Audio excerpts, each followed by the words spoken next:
দেখার শক্তি কত খান, শোনার শক্তি কত খান, আল্লাহ আমার সাথে কতটুকু আসেন জানার দরকার নেই না, দরকার নয়। আল্লাহর নিয়ামত কি শুধু আমার মার পেটে আসিল বলতে না, 4 মাস বয়স আল্লাহ যদিও মার পেটে আমার রূহ দান করছেন, কইতা কি বলতে আল্লাহর পক্ষ তাকিয়া ওয়ানাফাখতু ফীহি মির রূহি, আমি আমার থেকেই রূহ দান করছি। আমরা কত সম্মানী, ওয়ালাকাদ কাররামনা বানি আদম, আদমের নসল যারা আইসইন এরা আল্লাহ জন্মসূত্রের সম্মানী বানাই দিয়েছেন। সুবহানাল্লাহ। কেন বলতে আল্লাহ নিজের রূহ এর ভিতরে ফুকিয়া দিয়েছেন। কোন সময় দিয়েছেন কেউ জানি না, বলতে 4 মাস বয়স মার পেটের মাঝে দিয়েছেন। এর আগে কিতা করছেন, এর আগে আমি আসলাম নি বলতে আসলাম। সুবহানাল্লাহ। নুতফা মার পেটে যখন আমি এক নাপাক পানি থেকে পয়দা হয়েছি, এর আগে আমি আসলাম নি বলতে আসলাম।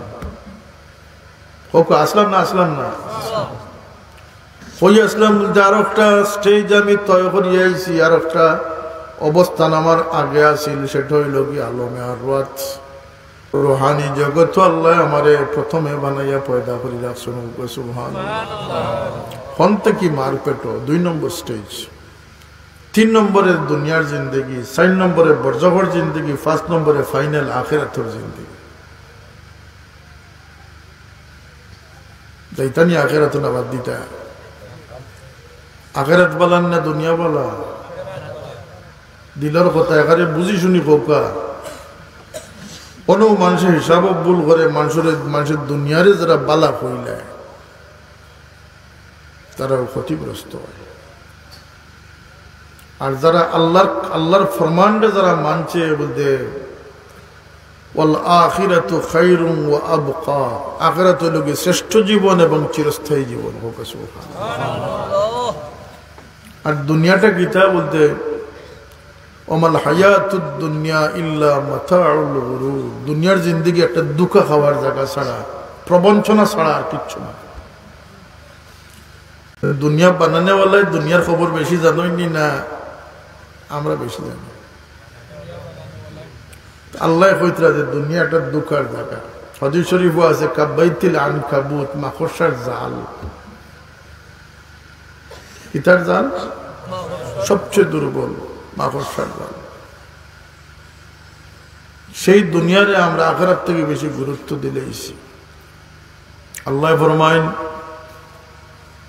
ওয়াল আখিরাতু খায়রুন ওয়া আবকা, আখিরাত হইল গিয়া শ্রেষ্ঠ জীবন এবং স্থায়ী জীবন। কেন বলতে হিনুল্লাহ মাহদুদ জগৎ, আখিরাত গেলে মানুষের জান্নাতের দরজা খুলি দেওয়া হয়। সুবহানাল্লাহ। মৌত বড় ভয়ঙ্কর জিনিস, কেউ যাইতে চায় না এই জমিন থেকে, কিন্তু যে আল্লাহরে রাজি করে নিয়েছে মৌত থেকে বড় খুশখবরি তার আর কিচ্ছু নাই। আর যে নারাজ করে নিয়েছে মৌত থেকে বড় বিপজ্জনক অবস্থা আর নাই। সেনে মৌতর দরকার বলতে মৌতে কবর নিব, কবরে হাসরও নিব। সুবহানাল্লাহ। হাসরও নিলে কিতে হইব বলতে হাসরও নিলে যখন জান্নাতি প্রমাণিত হয়ে যাব, হে আল্লাহর দিদার নসিব করি নিব, কুরবান যাও আল্লাহর দয়ার লাগি, আল্লাহর দিদার মুমিনুর লাগি সবচেয়ে খাইশর জিনিস হয়ে দাঁড়াইব। মানুষ চর্মচক্ষু দিয়ে আল্লাহরে দেখবো, এর চেয়ে বড় খুশখবরি আর কিছু আছে না? যে একদিন না একদিন আল্লাহ রাব্বুল ইজ্জতে আমরা কৌকা গীতা করবো, দেখবো। আল্লাহর হাবিব সাল্লাল্লাহু আলাইহি ওয়াসাল্লামে ফরমান, যখন মানুষে আল্লাহ রাব্বুল ইজ্জতের দিদার নসিব করব, জান্নাতের সমুদয় নিয়ামত বলি দিব, মানুষ তন্ময় আল্লাহ রাব্বুল ইজ্জতের দিকে এক পলকে চাইয়া বই থাকবো। লক্ষ বৎসর আল্লাহ এটা দিদার নসিব করার পরে হইব আল্লাহ সামান্য দেখলাম, এর মাঝে সে গেল নি, আলো দেখো। তাফসীরে লেখেন লাহুম মা ইয়াশাউনা ফিহা ওয়া লাদাইনা মাজিদ।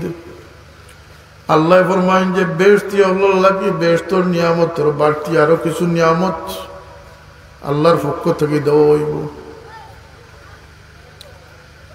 এই নিয়ামত কিতা? হাদিস শরীফ আছে এই নিয়ামতের লোক আল্লাহ রাব্বুল ইজ্জতের দিদার নসিব করা। আর যখন দিদার নসিব করবো বেহেশতের সমস্ত নিয়ামত বলি যাব। বেহেশতের নিয়ামত ইতা কিতা?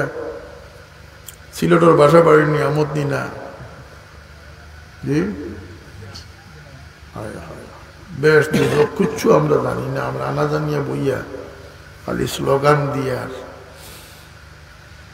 আর দুনিয়া আমরা রে কাবু করেছি। আমরা দুশ্মন তিনটে, একটা হইল নফস, একটা শয়তান, একটা দুনিয়া। যদি আপনি মাত্রা ঠিক না রাখতে পারেন তাহলে দুনিয়া আপনার গড়মারি তলে হলে পরিমিত ব্যবহার যদি না শিখিয়া দুনিয়া চলেন তাহলে দুনিয়া আপনার গড়মারি তলে ফেলে। আপনি নৌকা চড়িতে নৌকা দিয়ে উল্টিয়ে আপনারা তলে ফেলাই যেতে বিপদ ফেলাইছেন আপনার। বরং হযরত ইমাম গাজ্জালী রাহমাতুল্লাহ আলাইহি সহ বুজুর্গানে কেরামে উদাহরণ আনছেন যে নৌকার লাগি পানির বড় জরুরত, পানি না হইলে ডাকাত নৌকা চলবে না, চলেনি। কিন্তু ও পানি নৌকার লাগে যখন নৌকার ভিতরে ঢুকি যায়, নৌকা লাগিয়ে বিপদ হয়ে যায়, দুশ্মন হয়ে যায়। দুনিয়া আমরা লাগে বড় দরকার। ইয়ার দুনিয়া ও মাজরাআতুল আখিরা, আখিরাতুর ফসলের মাঠ হইল কি দুনিয়া। কবর গিয়া কেউ নেকি খামাইতে পারতো না,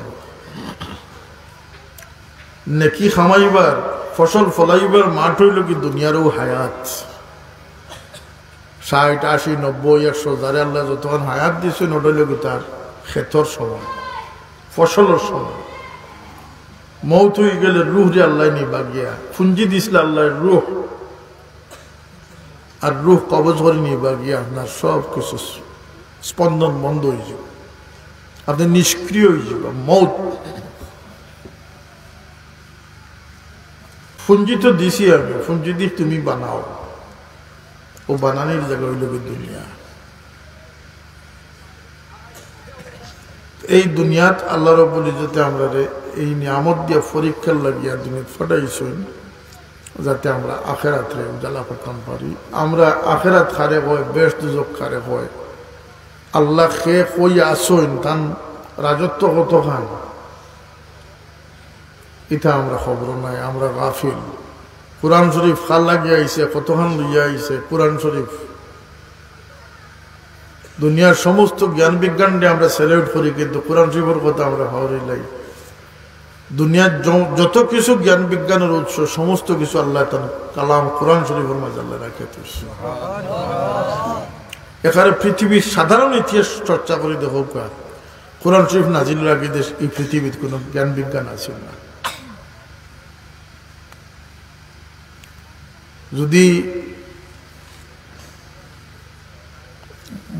মধ্যযুগের সেই ইসলামের উত্থান না হইতো আর সেই ইসলামিক জ্ঞান চর্চা না শুরু হইতো, তাহলে আজকের আধুনিক ইউরোপ হইল না, এবং আজকের এই টেকনোলজি আবিষ্কার হইল না। এগুলোর মূল হচ্ছে ইসলাম। আর সমস্ত খবর তাইনও জানেন, যাইন আগেও আসলা পিছনেও আসলা। কথা ঠিক না? যাইন আগেও আসলা, যাইন সবর পরেও থাকবা, তাইনও সব খবর। আমরা সৌভাগ্য যে আমরা কোরআন পাইছি, আল্লাহ আমার লাগে কথা কইছে, কিন্তু আমরা আল্লাহর কথা খন্ডে গুরুত্ব দিচ্ছি না। কোরআন শরীফ কোনো ইমোশনাল ছাড়া, কোনো আবেগ ছাড়াই কোরআন শরীফ যে আল্লাহর কালাম, এবং কোরআন শরীফের চ্যালেঞ্জ দেহকে আল্লাহ হুজুর পাক সাল্লাল্লাহু আলাইহি ওয়াসাল্লামের লগে গুস্তাখি করছে। আবু লাহাব, তাব্বাত ইয়াদা আবি লাহাব। আর কিতাব হিসেবে যে রাসূল পাক সাল্লাল্লাহু আলাইহি ওয়াসাল্লামের যে সময়টা অতিক্রম করছেন, অত্যন্ত কষ্টসাধ্য সময় অতিক্রম করছে। যখন আরবের জমিনও মেয়ে সন্তান হওয়া বড় আইব আছিল, এবং মেয়ে সন্তানটি জীবন্ত গাড়ি লওয়ার মতো রেওয়াজ আছিল, ওই সময় আল্লাহর নবীর সন্তান সাহেবজাদা আব্দুল ইন্তেকাল হয়েছে। দুইজন সাহেবজাদা পরপর ইন্তেকাল করছে। যে সময় ছেলে সন্তানরে বড় সৌভাগ্যর আলামত মনে বড় হয়েছে। কাফির হলে কইলা যে এই এমন নবী তাই তানরে নির্বংশ বললে করে দিয়েছে। নাউজুবিল্লাহ।